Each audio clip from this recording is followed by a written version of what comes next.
ప్రియ శ్రోతలారా, ఈ రోజున మనం ఎజ్రా 3వ అధ్యాయం వినబోతున్నాము. గత పాఠంలో యెరూషలేము దేవాలయ నిర్మాణాన్ని గురించి కోరెషు ఆజ్ఞ జారీ చేశాడు. అనేక మంది ఈ ఉద్యమానికి చేయూతనిచ్చారు. గాయకులలో ఆసాపు వంశస్థులు 120 మంది యెరూషలేముకు వచ్చారు. అందరూ దేవుణ్ణి స్తుతిస్తున్నారు. యాజకులలో హబయ్యా వంశస్థులు, హక్కోజు వంశస్థులు, గిలాదీయుడైన బర్జిల్లయి కుమార్తెల్లో ఒకతిని పెళ్లి చేసుకుని వారి పేర్లను బట్టి బర్జిల్లయి అని పిలువబడిన వారి వంశస్థులు. వీరు వంశావళి లెక్కలలో తమ తమ పేర్లను వెదకినప్పుడు అవి కనపడకపోయినందున యాజక ధర్మములో నుండి ప్రత్యేకించబడి అపవిత్రులుగా ఎంచబడ్డారు. 3 కుటుంబాలు తమ వంశావళిని నిరూపించుకోలేకపోయారు. అయినా వారు కూడా యెరూషలేముకు వచ్చారు. ప్రియ శ్రోతలారా, క్రీస్తునందు మన స్థానమేదో మనం నిరూపించుకోవాలి. 2 తిమోతి 1 అధ్యాయం 12వ వచనంలో పౌలు ఏమన్నాడు? నేను నమ్మిన వానిని ఎరుగుదును గనుక సిగ్గుపడను. నేను ఆయనకు అప్పగించిన దానిని రాబోయే ఆ దినము వరకు ఆయన కాపాడగలడని రూఢిగా నమ్ముతున్నాము. గత పాఠంలో మనం విన్న ప్రకారం సమాజం యొక్క లెక్క మొత్తం 42,360 మంది. వీరుగాక వీరి దాసులు దాసురాండ్రు 7,337 మంది. వారిలో గాయకులు గాయకురాండ్రు 200 మంది ఉన్నారు. ఇప్పుడు 3వ అధ్యాయం 1వ వచనము నుండి వినండి. చెర తరువాత యెరూషలేముకు తిరిగి వచ్చిన వారు 50,000 మంది. వీరు మొదటి గుంపు. ఆ తరువాత ఎజ్రా నాయకత్వాన వచ్చిన వారు 2,000 మంది. ఆ తరువాత ఇంచుమించు 60,000 మంది తరలి వచ్చారు. అయినా ఇంకా వేల కొలది మంది యూదులు రాని వారున్నారు. వారు బబులోనులోనే ఉండిపోయారు. 7వ నెలలో ఇశ్రాయేలీయులు తమ తమ పట్టణాలకు వచ్చిన తరువాత ఏకమనస్కులై యెరూషలేములో కూడి యోజాదాకు కుమారుడైన యెహోవా యాజకులైన అతని సంబంధులు, షయల్తీయేలు కుమారుడైన జెరుబ్బాబెలు అతని సంబంధులు లేచి దైవజనుడైన మోషే నియమించిన ధర్మశాస్త్రమందు రాయబడిన ప్రకారంగా దహన బలులు అర్పించటానికి బలిపీఠము కట్టారు. 2వ అధ్యాయం ముగింపులో ఇశ్రాయేలీయులు కొంతకాలం తమ సొంత ఇండ్లు కట్టుకున్నారు. దానికి కొన్ని నెలలు పట్టింది. ఎంతో కాలం తమ సొంత గృహాలు నిర్మించుకుంటూ ఉంటే హగ్గయి వారిని గద్దించాడు. వారందరూ తమ ధర్మశాస్త్రాన్ని పరిశోధించారు. దేవుని వాక్యంలో చెప్పబడినట్లు చేశారు. తమ కర్తవ్యమేమిటో తెలుసుకున్నారు. ఈ రోజున మనకు దేవుని వాక్యమే ఏకైక ప్రమాణం. ప్రతి సమస్యకు దేవుని వాక్యమే జవాబు.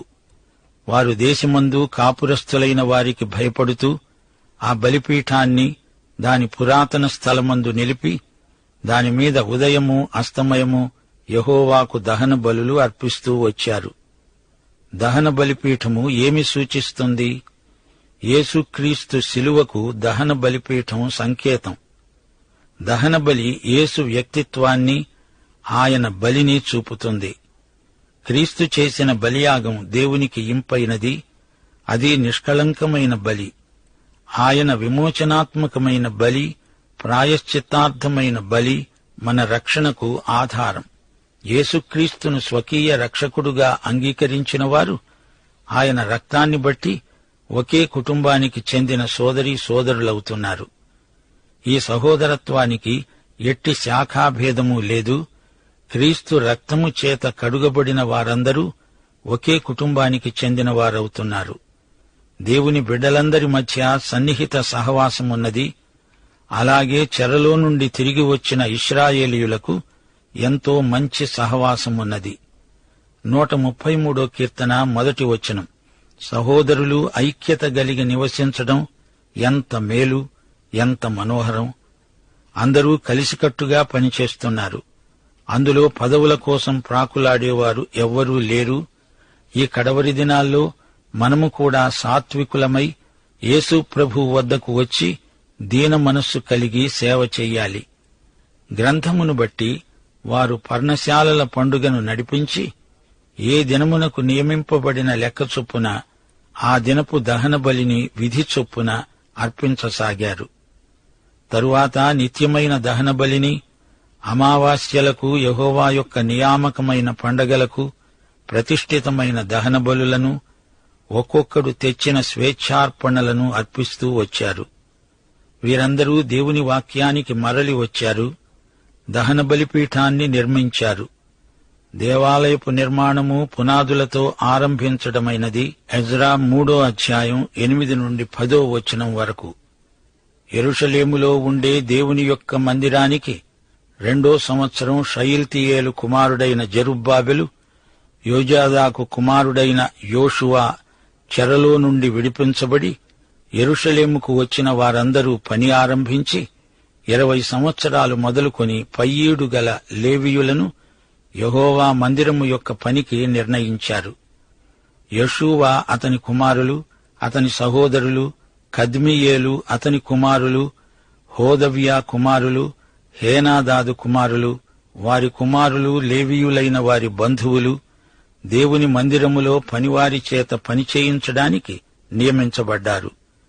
శిల్పకారులు యెహోవా మందిరము యొక్క పునాదిని వేస్తూ ఉండగా ఇశ్రాయేలు రాజైన దావీదు నిర్ణయించిన విధి చొప్పున తమ వస్త్రాలు ధరించుకున్నవారై యాజకులు బాకాలతో, ఆసాపు వంశస్థులైన లేవీయులు చేయి తాళములతో నిలువబడి యెహోవాను స్తోత్రం చేశారు.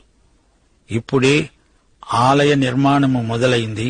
వారి ఆనందానికి మేరలేదు.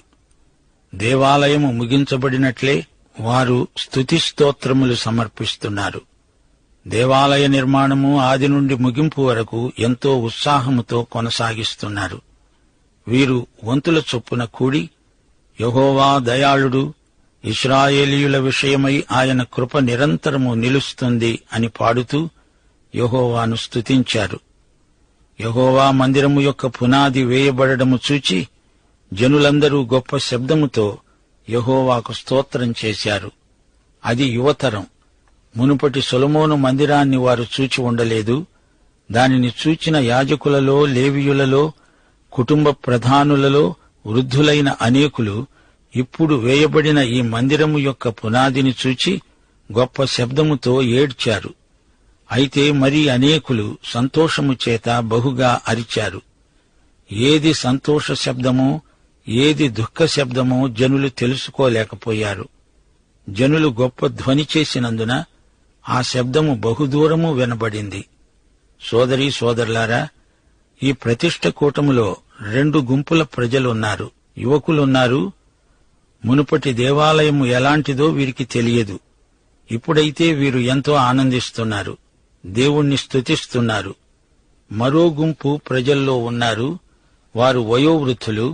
వారికి మునుపటి సొలొమోను ఆలయము తెలుసు. ఈ ఆలయము వారి దృష్టిలో అంత గొప్పదేమీ కాకపోవచ్చు. అయితే ప్రజలందరూ ఎంతో ఆనందిస్తున్నారు, స్తుతిస్తున్నారు. వయోవృద్ధులు యువకులను ప్రోత్సహించాలి, నిరుత్సాహపరచకూడదు. తన వారెవరో ప్రభువుకు తెలుసు. మనము కంగారు పడనక్కర్లేదు. గోధుమలను, గురుగులను ఆయనే వేరు చేస్తాడు. నేటి యువతరం తమ ఉత్సాహాన్ని ప్రకటిస్తూ ఉండగా వృద్ధులు వారిని ప్రోత్సహించి బలపరచాలి. దుర్విమర్శలు మానేయాలి. మా రోజుల్లో ఎలా ఉండేది అంటూ వెనకటి సంగతులు చెప్పి యువకుల ఉత్సాహాన్ని నీరు కార్చకూడదు. ఇప్పుడు 4వ అధ్యాయానికి రండి. దేవాలయ నిర్మాణంతో పాటు ఆటంకాలు కూడా మొదలయ్యాయి. ప్రతిఘటనలు లోపలి నుండి కాదు, బయట నుండి వచ్చాయి. 1వ వచనము నుండి వినండి. అంతటా యూదా వంశస్థులకు, బెన్యామీనీయులకు విరోధులైన వారు, చెర నివారణ అయిన వారు ఇశ్రాయేలీయుల దేవుడైన యెహోవాకు ఆలయము కట్టుతున్న సంగతి విని జెరుబ్బాబెలు వద్దకు, పెద్దలలో ప్రధానుల వద్దకు వచ్చి అన్నారు, మీరు ఆశ్రయించున్నట్లు మేము మీ దేవుణ్ణి ఆశ్రయించేవారము. ఇక్కడికి మమ్మను రప్పించిన అష్షూరు రాజైన యసర్హద్దోను యొక్క కాలము మొదలుకొని మేము యెహోవాకు బలులు అర్పించేవారము. మేము మీతో కలిసి కడతాము. గమనించాలి, యెరూషలేముకు తిరిగి వచ్చిన వారిలో 12 గోత్రాల వారు ఉన్నారు. అష్షూరు కాలంలో ఇది జరిగింది అంటున్నారు. అష్షూరు రాజ్యం ఉత్తరాన ఇశ్రాయేలు రాజ్యాన్ని చెరగొనిపోయింది. వీరిలో కొందరు తిరిగి వచ్చినప్పుడు సమరయులతో కలిసిపోయారు. వీరు బబులోను నుండి వచ్చిన వారిలో చేరతామంటున్నారు. ఇది సైతాను పన్నాగం. దేవుని పనిని బలహీనపరచడానికి ఈ విధంగా సఖ్యపడడానికి ప్రయత్నిస్తున్నారు. అవిశ్వాసులతో కలవడం అల్ప విశ్వాసానికి దారితీస్తుంది. మేము కూడా మీలాగే విశ్వాసులం అని బుకాయిస్తున్నారు. మీతో కలిసి సేవ చేస్తామంటున్నారు. పైకి మాటలు బాగానే ఉన్నాయి కాని వారి ఉద్దేశ్యాలు మంచివి కావు. జెరుబ్బాబెలు, యెషూవా, ఇశ్రాయేలీయుల పెద్దలలో తక్కిన ప్రధానులు అన్నారు, మీరు మాతో కలిసి మా దేవునికి మందిరము కట్టడానికి నిమిత్తం లేదు. మేమే కూడుకొని పారసీక దేశపు రాజైన కోరెషు మాకిచ్చిన ఆజ్ఞ ప్రకారం ఇశ్రాయేలీయుల దేవుడైన యెహోవాకు మందిరము కడతామని వారితో చెప్పారు. వారితో కలవడానికి పెద్దలు ఇష్టపడలేదు. విశ్వాసుల పని విషయంలో అవిశ్వాసులతో పొత్తు కలవడం అవివేకం. దేశపు జనులు యూదా వంశస్థులకు ఇబ్బంది కలుగజేసి కడుతున్న వారిని బాధపరిచారు. పారసీక దేశపు రాజైన కోరెషు యొక్క దినములన్నిటిలో పారసీక దేశపు రాజైన దర్యావేషు యొక్క పరిపాలన కాలం వరకు వారి ఉద్దేశ్యాన్ని భంగపరచటానికి వారి విధంగా చేశారు. చూచారా, వీరు స్నేహితులు కారు, శత్రువులు. అంతా రాజకీయం చేస్తున్నారు, వ్యతిరేకంగా పనిచేస్తున్నారు. 6వ వచనం, అహష్వేరోషు ఏలనారంభించినప్పుడు వారు యూదా దేశస్థులను గూర్చి యెరూషలేము పట్టణపు వారిని గూర్చి ఉత్తరము రాసి వారి మీద తప్పు మోపారు. ఈ అధ్యాయమంతా ఈ ఇరుపక్షాల మధ్య ఉన్న విరోధము, పోరాటము. దేవాలయము నిర్మించబడిన తరువాత కూడా ఇశ్రాయేలు 10 గోత్రాలకు, యూదా బెన్యామీను గోత్రాలకు మనస్పర్ధలు ఉంటూనే వచ్చాయి. అహష్వేరోషు కాలంలో మరో పోరాటం. ఇది ప్రాకార నిర్మాణాన్ని గురించిన కలహం. ఈ ప్రాకారాన్ని ఆ తరువాత కొన్ని సంవత్సరాలకు నెహెమ్యా ఎజ్రా సహాయంతో పూర్తి చేశాడు. అర్తహషస్త జనముల్లో బిష్లాము, మిత్రదాతు, టాబియేలు వారి పక్షముగా ఉన్న తక్కినవారు పారసీక దేశపు రాజైన అర్తహషస్తకు ఉత్తరము రాసి పంపారు. ఆ ఉత్తరము సిరియా భాషలో రాయబడింది. సిరియా భాషలోనే తాత్పర్యము చెప్పబడింది. ఈ ఉత్తరములోని సంగతులన్నీ అబద్ధాలే, అపనిందలు ప్రచారం చేస్తున్నారు. 11వ వచనం, వీరు రాజైన హర్తహషస్తకు రాసి పంపించిన ఉత్తరము నకలు. నది యువతలనున్న తమ దాసులమైన మేము రాజైన తమకు తెలియచేయునది ఏమనగా, తమ సన్నిధి నుండి మా యొద్దకు వచ్చిన యూదులు యెరూషలేమునకు వచ్చి తిరుగుబాటు చేసిన ఆ చెడ్డ పట్టణాన్ని కడుతున్నారు. వారు దాని ప్రాకారములు నిలిపి దాని పునాదులను మరమ్మతు చేస్తున్నారు. కావున రాజులైన తమకు తెలియవలసినది ఏమనగా, ఈ పట్టణాన్ని కట్టి దాని ప్రాకారములను నిలువబెట్టిన ఎడల వారు శిస్తుగాని, సుంకముగాని, పన్నుగాని ఇవ్వరు. అప్పుడు రాజుకు రావలసిన పైకము నష్టమవుతుంది. ఇంతకు వీరి అభియోగమేమిటి? యెరూషలేము తిరుగుబాటు నగరమట. ఈ పట్టణాన్ని పునర్నిర్మిస్తే రాజుగారికి సమస్య ఏర్పడుతుందని చెబుతున్నారు. పారసీక రాజు వారి సలహా గైకొని దస్తావేజులను పరిశీలించడం మొదలుపెట్టాడు. తిరిగి జవాబు రాస్తూ అన్నాడు, 19 నుండి 22వ వచనం వరకు, మీరు మాకు పంపిన ఉత్తరాన్ని శాంతముగా చదివించుకొన్నాము. అందు విషయమై మా ఆజ్ఞను బట్టి వెదకగా ఆది నుండి ఆ పట్టణపు వారు రాజుల మీద కలహము, తిరుగుబాటు చేసేవారని మాకు అగుపడినది. యెరూషలేము పట్టణమందు బలమైన రాజులు ప్రభుత్వం చేశారు. వారు నది అవతల దేశములన్నిటినీ ఏలినందున శిస్తు, సుంకం, పన్ను చెల్లుతూ ఉన్నది. కాబట్టి ఇప్పుడు ఆ మనుష్యులు ఆ పని చాలించి మేము సెలవిచ్చే వరకు ఆ పట్టణాన్ని కట్టడం మానేయాలి. ఈ విధంగా ఆజ్ఞాపించండి. ఇది తప్పకుండా చేయడానికి మీరు జాగ్రత్త పడండి. రాజులకు నష్టం కలుగునట్లు ద్రోహం పెరుగకుండా చూడండి. వెంటనే ఈ ఉత్తరాన్ని కట్టడం జరిగే చోటికి తెచ్చారు. 23, 24 వచనం, రాజైన హర్తహషస్త పంపించిన ఉత్తరము యొక్క ప్రతి రెహూమునకు, షింషయి వీరి పక్షముగా ఉన్నవారికి వినిపించబడినప్పుడు వారు త్వరగా యెరూషలేములో ఉన్న యూదుల వద్దకు వచ్చి బలవంతము చేత, అధికారము చేత వారు పని ఆపునట్లు చేయగా యెరూషలేములో ఉన్న దేవుని మందిరపు పని నిలిచిపోయింది. ఈలాగున పారసీక దేశపు రాజైన దర్యావేషు ఏలుబడియందు 2వ సంవత్సరం వరకు ఆ పని నిలిచిపోయింది. ప్రియ సోదరీ సోదరులారా, యూదాపత్రికలో ఒక గొప్ప సత్యం పేర్కొనబడింది. కపట సహోదరులు వచ్చి జ్వరబడతారు. యూదాపత్రిక 12వ వచనం, వీరు నిర్భయముగా మీతో సుభోజనము చేస్తూ తమను తాము నిర్భయముగా పోషించుకుంటూ మీ ప్రేమ విందులో దొంగ మెట్టలుగా ఉన్నారు. వీరు గాలిచేత అటూ ఇటూ కొట్టుకొని పోయే నిర్జల మేఘములుగాను, కాయలు రాలి ఫలములు లేక 2 మారులు చచ్చి వేళ్లతో పెళ్లగించబడిన చెట్లుగా తమ అవమానమనే నురుగు వెళ్లగక్కేవారై సముద్రము యొక్క ప్రచండమైన అలలుగా మార్గము తప్పి తిరిగే చుక్కలుగా ఉన్నారు. వారి కోసం గాఢాంధకారం నిరంతరము భద్రము చేయబడి ఉంది. దేవుని పనిని పాడు చేయటానికి వచ్చి మీతో మేము కడతాము అంటున్నారే గాని వారు కట్టేవారు కారు, పడగొట్టేవారు.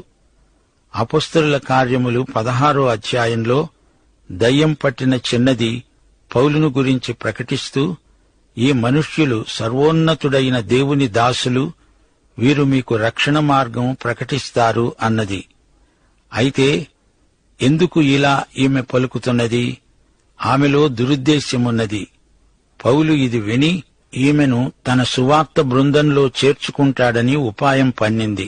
అలాగే కొందరు యెరూషలేము ఆలయ నిర్మాణాన్ని ఆటంకపరిచే దురుద్దేశ్యంతో శ్రేయోభిలాషుల్లాగా నటిస్తూ రాజుకు ఉత్తరాలు రాసి పనిని తాత్కాలికంగా నిలుపు చేయగలిగారు. అయినా దేవుని పని ఆగదు, తప్పక సాగిపోతుంది. దేవునికి స్తోత్రం. పాఠం సమాప్తం.